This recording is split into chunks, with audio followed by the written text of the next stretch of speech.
guys! So today's video is going to be a tutorial on this mermaid zombie look. It's a little kooky, but I love the two concepts of a mermaid and a zombie, so I threw it together. If you guys like this video, be sure to give it a thumbs up. Hit that subscribe button so you can see future videos of mine.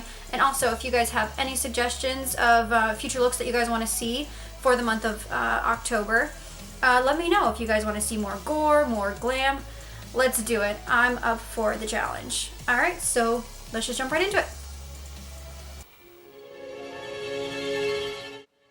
Alright, to start off, I'm just taking a pair of fishnet stockings and placing those over my face. I'm going to grab my Shade and Light palette and go in with the colors Lazarus and Celios, blend those two together, and I'm going to shade all over my forehead, sides of my temples, cheekbones, and also my jawline.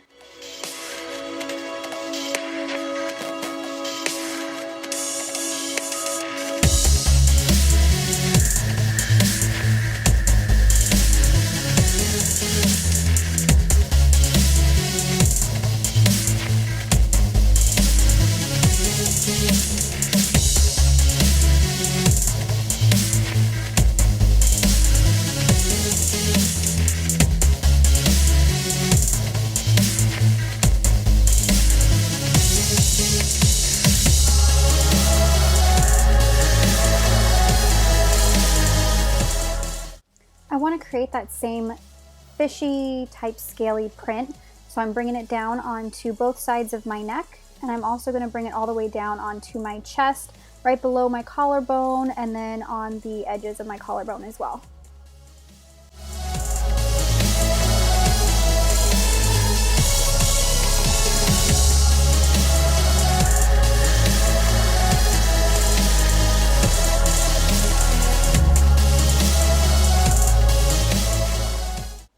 After taking a look at everything, I wanted to go back in and deepen those colors up to intensify it. So I grabbed the color Shacks and I placed it in the same exact spots that I did before, but I also added a little bit on my chin and on my nose as well.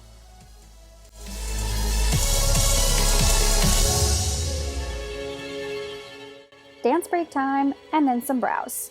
I'm going in with Salon Perfect's Brow Pomade in the shade Light Brown. Now this is the color I usually use, but for this look, after taking a second glance at my brows, I definitely didn't feel like they were dark enough, especially because of the color of my wig. So I went in with Citrus and kind of just powdered those right on top and filled everything in to deepen up a little bit. Moving on to eyes, I'm going to be priming my lids with Soft Ochre Paint Pot from MAC. I'm going to be setting that with my AIRSPUN setting powder. For my transition color, I'm going to be using Modern Renaissance Raw Sienna right above my crease. And then I'm going to take Burnt Orange and Real Gar and apply that right in the crease. To darken up my lid and my crease, I'm going to be going in with Lazarus and Celios from that same Shade and Light contour palette. And I'm going to start creating my smoky eye.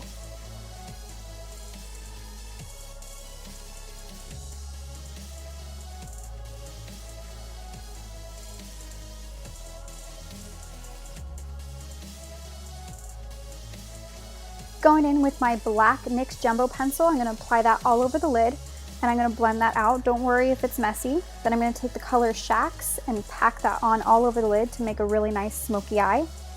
To blend it out in the crease, I'm going to use Lazarus and Celios again with a fluffy blending brush to make sure everything's even. And I don't want the look to be too cool toned, I want it to be a little bit warmer. So I'm going to go back in with the Real Gar shade from the Modern Renaissance palette and apply that right above my crease. To highlight the brow bone, I'm going in with Tempera, and then I'm going to go back in with my NYX Jumbo pencil and align my waterline and then smudge that out. For eyeliner, I'm going in with MILANI's Stay Put Matte Liquid Eyeliner, and then I'm going to take Shacks on an angled brush and smoke out my lower lash line. To start creating my mouthpiece, I'm going to be using some fake blood, brown paint, and black paint, mixing them all together, and I'm going to start creating the outline of the zombie mouth that I want. For this look, you'll be needing cotton balls, liquid latex, and triangle makeup sponges. I'm just taking the cotton ball right now and I'm rolling it out, and I'm going to start breaking off little pieces. I'm going to take some liquid latex on that triangle makeup sponge and start dabbing it on the top of my lip. As you can see now, I'm taking some of the cotton ball and I'm applying it on the same spot that I applied the liquid latex. And I'm going to saturate that cotton ball with the liquid latex pretty heavily to start pulling it apart and creating that, you know, creepy, you know, strangly look.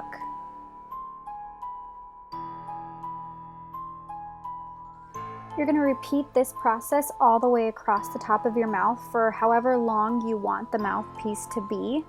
Now, with this look, it's not about being very specific. It's kind of just throwing pieces together and creating a very messy but scary, creepy look. So don't get so frustrated if it's not coming out perfect the first time. Play around with it. This is only the second time I myself have done this look. So be patient and just keep on trying.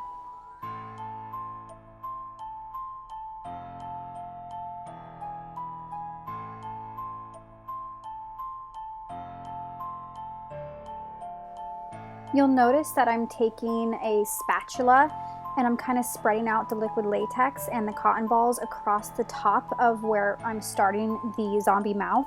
And this is going to give me more of a smooth, all over even a look.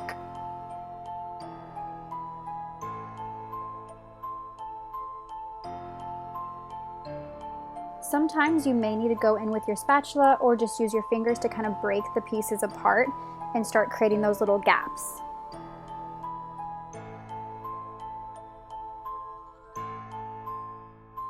Moving on to the bottom half of my mouth, I'm going to use my sponge and a combination of an old makeup brush as well.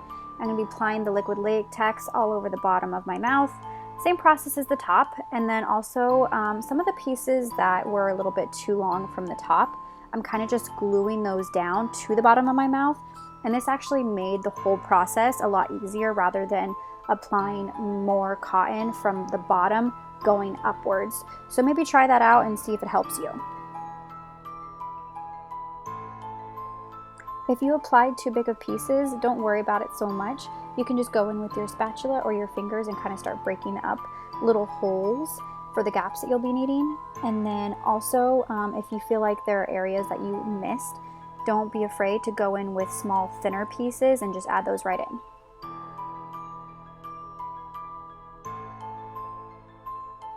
If you've pretty much grasped the concept of how to do this and you want to skip right ahead to the actual painting of the mouth, then go ahead and skip to 9 minutes and 39 seconds.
Yes, time for painting, my favorite part.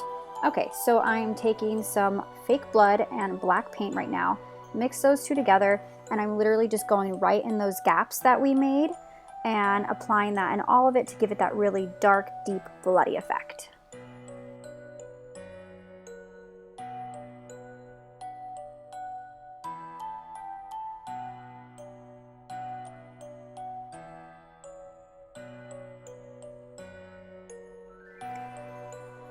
After taking another look at it, I went back in with my spatula and created another little gap because I thought that that area was just a little too thick. So yeah, you can do the same thing with your mouthpiece. Don't be afraid to go in there and kind of break open, but of course be gentle because it's not bulletproof.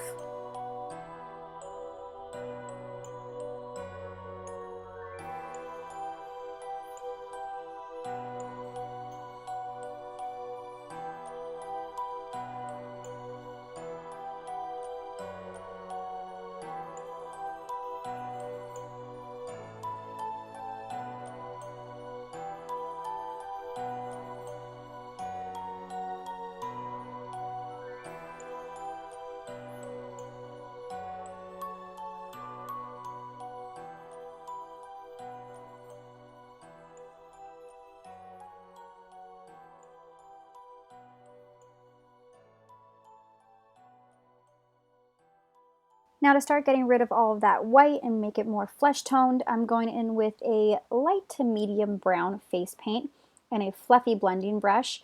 I'm going to dip right into the product and then apply it on the back of my hand to kind of get off that excess product. And I'm going to just dust that all over the mouthpiece. I'm going to dust that all over the mouthpiece and start creating, like I said, that more flesh tone to get rid of that white. If you have an actual face skin tone paint already, go right ahead and use it. More power to you. I didn't, so I was just going with what I already had. Yeah, which was just brown paint. Now I'm going in with a foundation stick that I used originally before I applied anything on my face.